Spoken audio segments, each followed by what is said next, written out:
So now that my sculpture has been painted with gesso and it's dry, you'll notice that it's not as white as when you painted it because it's going to darken some as it dries, and that's alright. But the goal was that the nylon starts to feel more solid.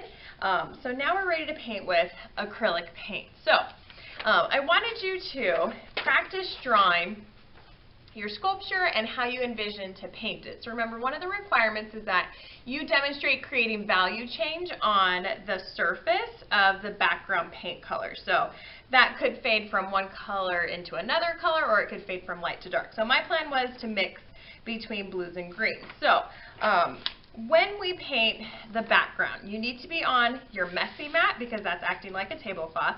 I would roll up any long sleeves so that your sleeves aren't dripping in the paint. I would sit as close as you can to the table or stand up to work right next to the table so that if the paint drips, it drips on the table and not in your lap.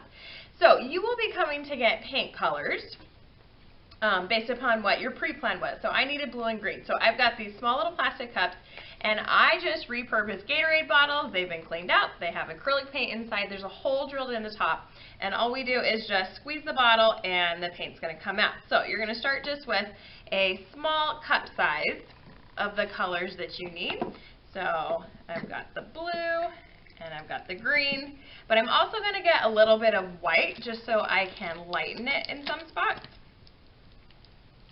And the reason why I'm giving you cups is because whatever paint is left over at the end of class, whether you're using it or whether you're going to turn it in to donate to another student to use, there's lids that can snap on the top of this so that we can store the paint without it drying out. So what I'm going to do now is start to paint the base or the background of this, but actually including literally the base, the wooden block. So I'm going to kind of envision where I want my blue spots, and I know that I wanted blue up towards the top, so I'm just going to start to paint this blue. If you notice while I'm painting, I did not get the paint all the way up to the metal part of the paintbrush. The paint should stay down in the bristles, and when I paint, I'm pulling away from my paint bristles. So I'm not pushing the brush, I'm not smashing the bristles in, I'm pulling the brush back. And you'll notice when you need to load your brush again because you can see that the paint's not fully covering the white. So I'm just going to add a little paint to it. The nice thing about acrylic paint is that when it dries like plastic. So if you decide that you want to change your mind and you don't like the look of the paint once it's dry, the next class you can just put a new color over the surface and it will not mix with the bottom color. Alright, so I could paint one whole side to begin with, or I could rotate and paint the top edges and then kind of work my way down. But I'm going to keep demonstrating on this side facing. So I knew I wanted blue down here at the bottom. I'm painting the side of the block, but I'm not painting the very bottom of the block because nobody's going to see the very bottom, and it needs a dry surface to sit on when we put these projects away. Alright, so now I'm going to switch into my green.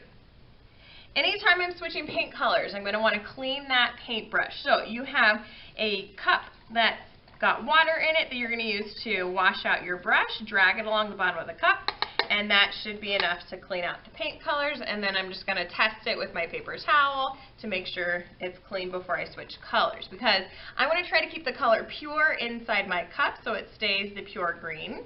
And I know I want a green in this middle part. But if you know that you want to mix colors, like you want to make a new color, then that's what the plate is for, is to do your color mixing. Okay, but the cool thing about acrylic paint, when the paint is still wet, you can blend it into another color. So now you can see that I'm starting to paint the green over the top of my blue. And because the blue is still wet, they're just going to gradually start to fade.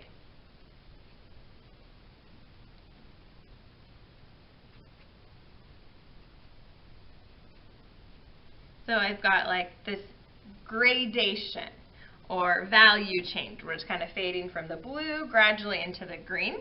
And I like the look of that. So I'm going to continue to paint kind of towards the base here. And then I'm going to start to put the white into it. So maybe I want areas of highlight where the white is going to mix into the paint to create a tint. If you remember from our color theory unit, when we add white to a color, it lightens it and it makes a tint of the color.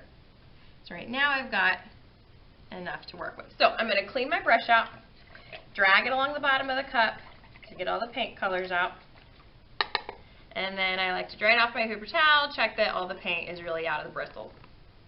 Okay, again, because this paint is fresh, it's wet, I could just dip the white paint on my brush, and wherever I want, I'm going to get some of that off on the side, wherever I want some of the highlights, I'm just going to kind of come in here and add a little bit of white, and then make it kind of gradually fade into the rest. And remember, this is just your background.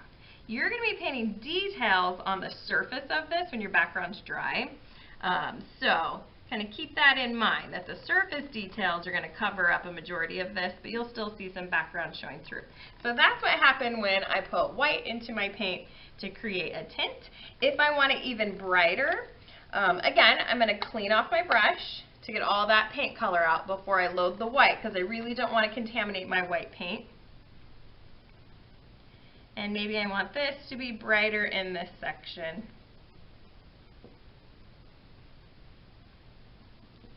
And now I'm just going to wipe off the extra paint and kind of work on getting this to fade a little more naturally. So if you're going to darken a color, you're going to use black to make a shade. If you want to lighten the color, you use white to make that tint.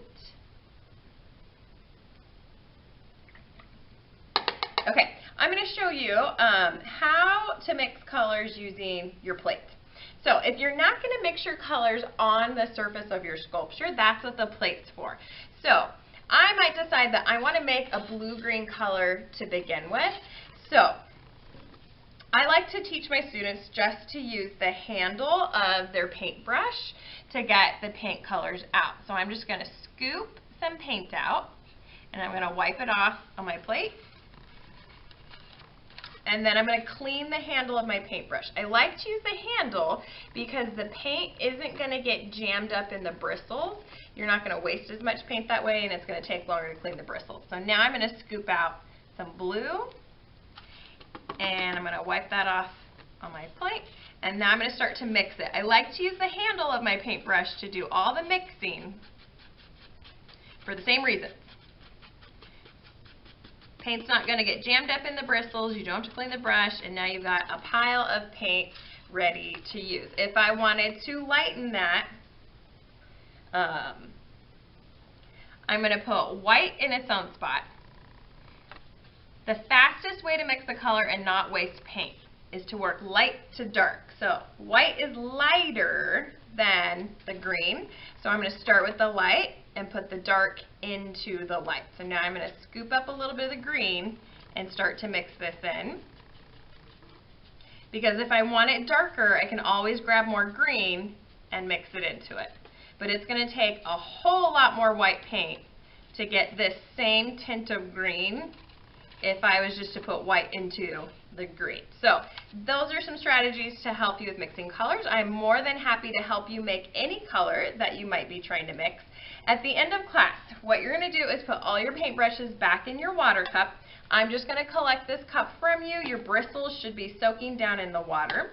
Then you're going to snap the lids on your cups. And if you're still using them, you're going to keep these cups on your plate with your sketchbook. So you're going to put these on the shelf with your sketchbook. Your project is still going to go back on the drying paper next door where your name was to store your sculpture. Then any wet paint on the messy mat, please use your paper towel to dry off the wet paint.